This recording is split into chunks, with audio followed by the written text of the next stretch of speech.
Bismillahirrahmanirrahim. Assalamualaikum warahmatullahi wabarakatuh. Selamat malam, salam konsolidasi, salam buku dan pena, salam kebersamaan, salam silaturahmi.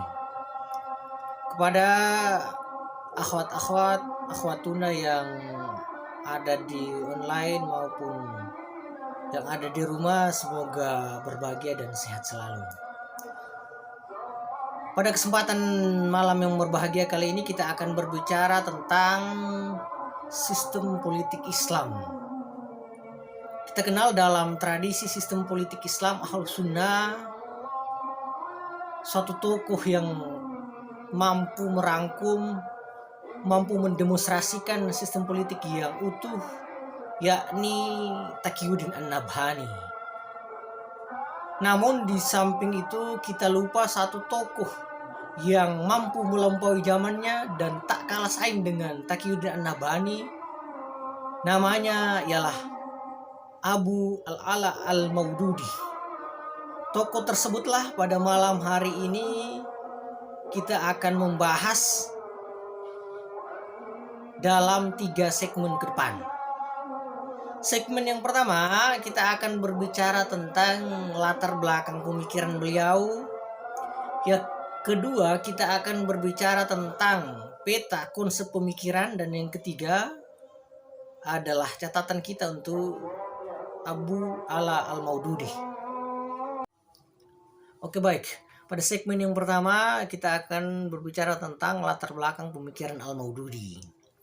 Al-Maududi tersendiri lahir di India Tengah tepatnya pada tahun 1903 dan ia meninggal di Rumah Sakit Peradaban Barat Amerika Serikat pada tahun 1979. Ia mempunyai nama kecil yang cukup kontroversi, adalah Abu Al-Ala Al-Maududi. Kenapa kontroversi? Karena kita ketahui bersama Abu Al-Ala Al-Maududi dalam terjemahan literat bahasa Indonesia adalah ayah yang maha tinggi. Sedangkan yang maha tinggi hanya dilekatkan kepada Tuhan yang Maha Esa. Yang berikut ada 3 indikator yang mempengaruhi corak pemikiran Al-Maududi ketika kecil. Yang pertama adalah ayahnya sendiri, di mana dari seorang ayahlah Al-Maududi bisa menguasai agama, bisa menghatam fikih, usul fikih, dan ilmu-ilmu humaniora lainnya. Berikut juga ia dipengaruhi oleh kewartawan Inggris, ataupun pada saat itu dia bekerja sebagai wartawan Inggris. Kita ketahui bersama dalam tradisi wartawan maka dia wajib menguasai beberapa bahasa. Dari hal tersebutlah dia mampu melampaui literatur internasional, literatur klasik, sehingga dia mempunyai pendalaman, dia fase berbahasa selain India, Inggris, bahasa Arab tentunya, dan bahasa-bahasa dunia lainnya. Berikut ketokohan yang mempengaruhi Al-Maududi yang ketiga adalah kakaknya sendiri, kakaknya yang paling tertua, karena dialah sang donatur ulung ketika ayahnya meninggal, dan dialah yang mampu membiayai Al-Maududi hingga ke pendidikan yang lebih tinggi. Yang berikut kita ketahui secara bersama, Al-Maududi belakangan mempunyai banyak literatur, banyak buku. Yang paling terkenal minimal ada 3. Pertama tentang sistem politik Islam, yang kedua bagaimana cara revolusi, dan yang ketiga adalah hak-hak kaum Jimmi non-Islam dalam sistem negara Islam.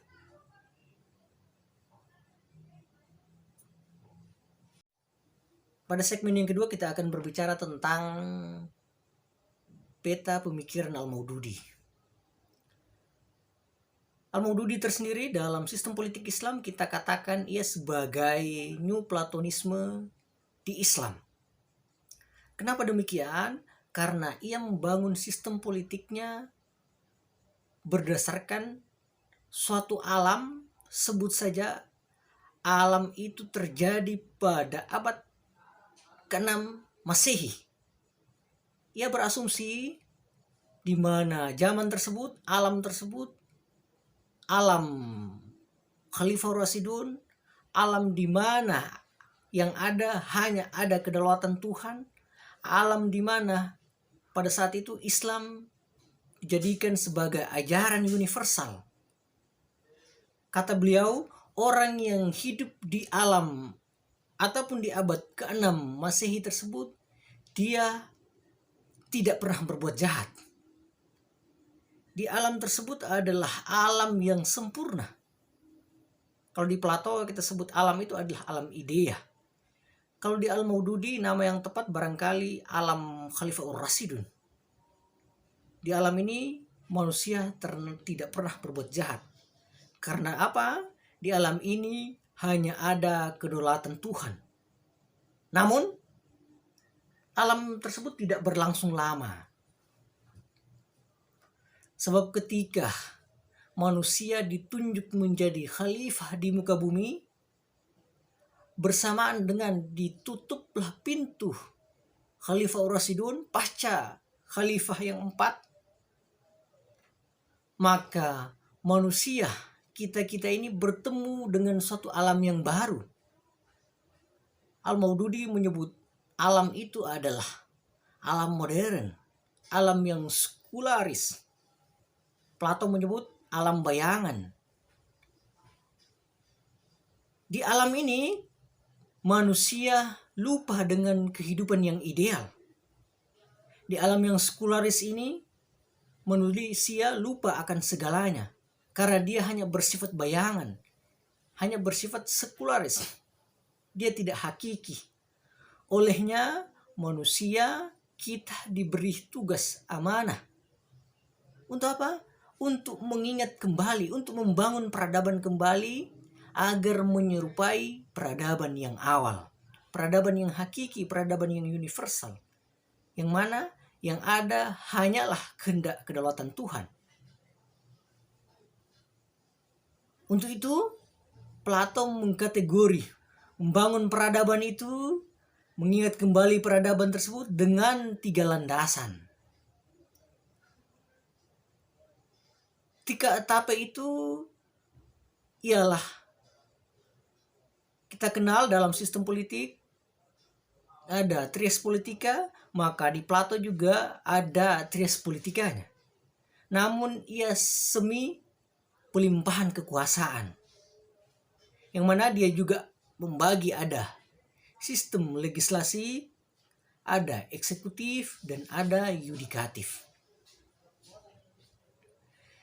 Sistem eksekutif ataupun kepala negara, maka standarnya harus mujtahid. Yang berikut eksekutif ataupun Dewan Syura, minimal dia standar ataupun bahasnya Al-Maududi adalah al-akdi wa al-halli. 2 lembaga ini masing-masing saling mengoreksi. Kita katakan semi kekuasaan, pembagian kekuasaan tadi. Dan yang lembaga yang terakhir, yudikatif, dia itu terpisah dari 2 lembaga tersebut. Seorang hakim hanya menjalankan titah Tuhan, kedaulatan Tuhan, tanpa memandang kelas, golongan, dan seterusnya. Sehingga ia terpisah dengan kekuasaan 2 lainnya. Namun dalam catatan Maududi, ketiga bentuk kekuasaan ini harus dia adalah laki-laki.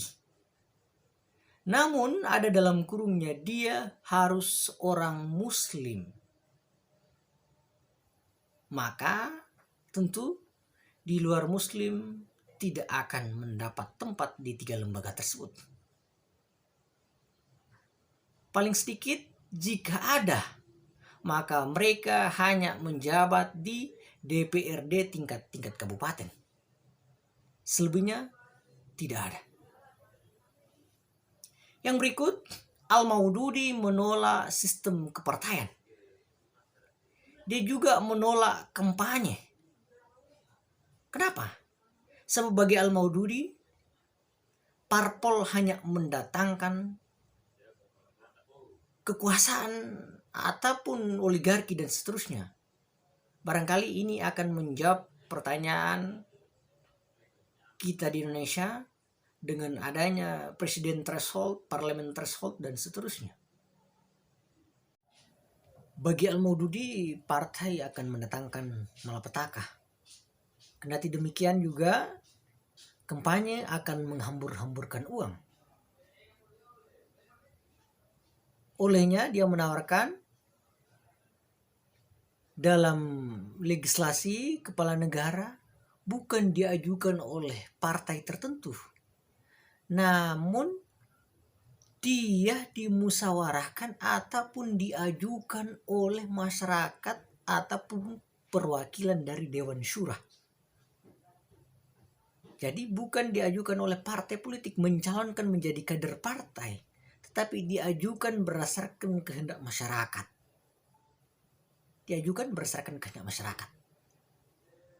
Jikapun ada partai, katakanlah partai alternatif, maka bagi beliau hanya satu partai. Partai itu bernama PKN, Partai Kedaulatan Negara. Semua lembaga kepala negara legislatif hanya berjuang di satu partai. Sehingga untuk mewujudkan suatu negara ideal, kedaulatan Tuhan, kita bisa menggunakan kendaraan bernama partai PKN tersebut. Al-Maududi kita ketahui secara bersama dia mirip dengan teorema Plato. Plato mengkategorikan ada 3 golongan. Di Al-Maududi juga kita menjumpai ada 3 golongan. Plato yang menjadi pemimpin kepala negara hanya seorang cerdik pandai, seorang filosof. Maka Al-Maududi yang menjadi kepala negara, Dewan Syura, maka dia seorang laki-laki muslim dan harus mujtahid tentunya. Ada juga kelas yang berikut, ada kelas pekerja, ada kelas donatur, penjaga keamanan. Maka dalam sistem kelasnya Al-Maududi kita kenal kaum jimmi non-muslim adalah kelas pekerja. Sedangkan donatur ada tentara, polisi, bagian keamanan.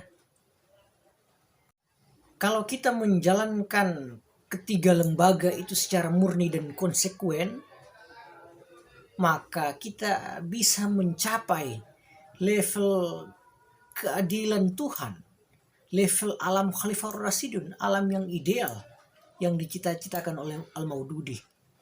Jika kepala negara, Dewan Syura, dan lembaga penegak hukum menjalankan murni kedaulatan Tuhan, maka negara yang dicita-citakan akan tercapai. Pada segmen yang ketiga kita akan berbicara tentang catatan kita untuk Maududi. Catatan pertama, kita hidup di negara yang real, bukan sekedar cita-cita ide yang utopias tentunya. Tidak juga membangun suatu asosiasi bahwasanya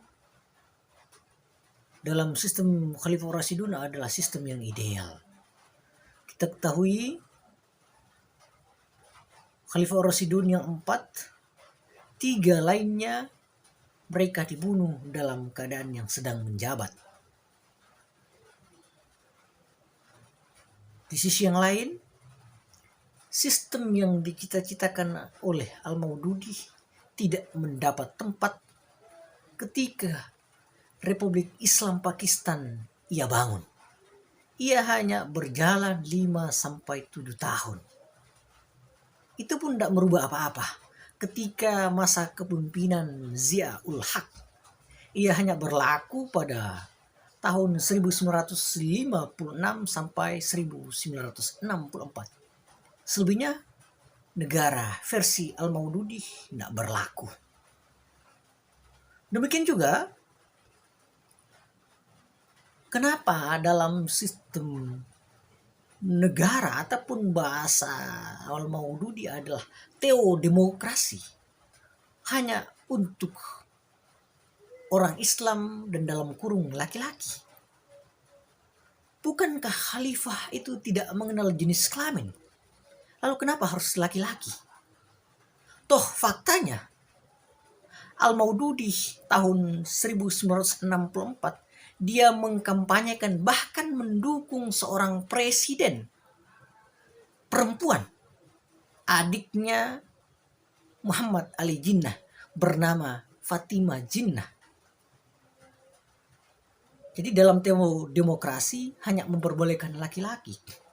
Lalu kenapa Al-Maududi mendukung seorang perempuan menjadi presiden waktu itu?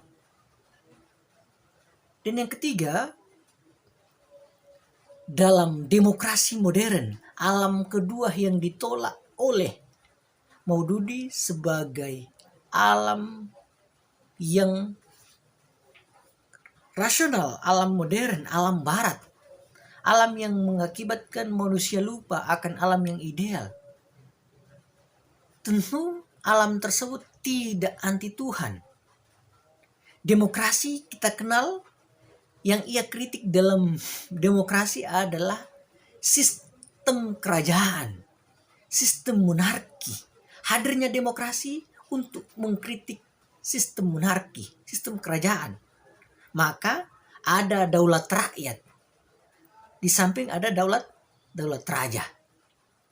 Jikapun ia mengkritik teokrasi tentang ketuhanan, demokrasi mengkritik sistem ketuhanan adalah lembaganya, oknum-oknum agamawan, bukan entitas ketuhanan.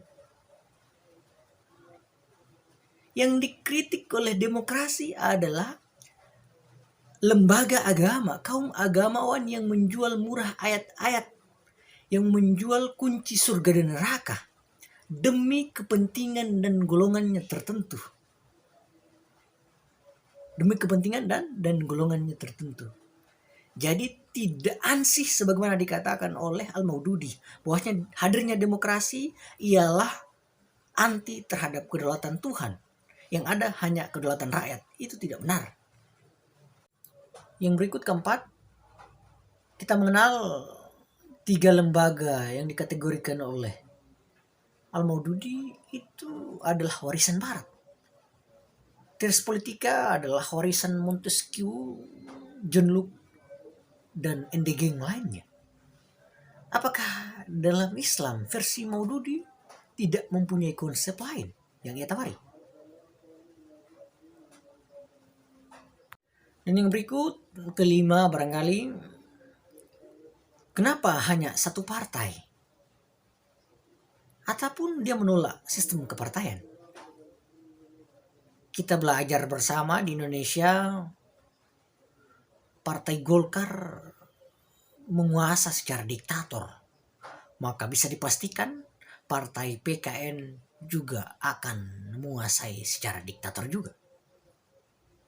Dan pengalaman yang pahit barangkali, Al-Maududi waktu itu kalah saing dengan Partai Kongres dan Partai Liga.